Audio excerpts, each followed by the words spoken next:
اور یہ جو جہیمان ہے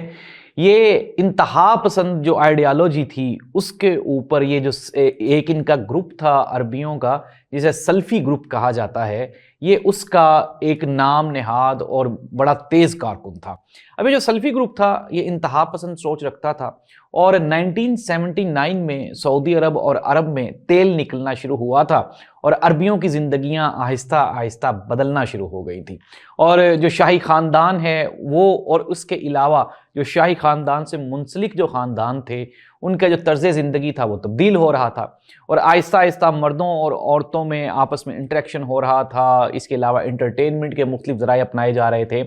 اور یہ جو جہیمان تھا اس نے اس موقع کو تمام جو مسلمان تھے ان کو یہ کہنا شروع کر دیا کہ جو ہمارے حکمران ہیں وہ اب مذہب سے دور ہو رہے ہیں، اور اب ہم پہ جہاد فرض ہے، اور اب وہ وقت آن پہنچا ہے جب مہدی علیہ السلام آئیں گے اور ہم کیا کریں گے، ہم خانہ کعبہ پہ قبضہ کر لیں گے۔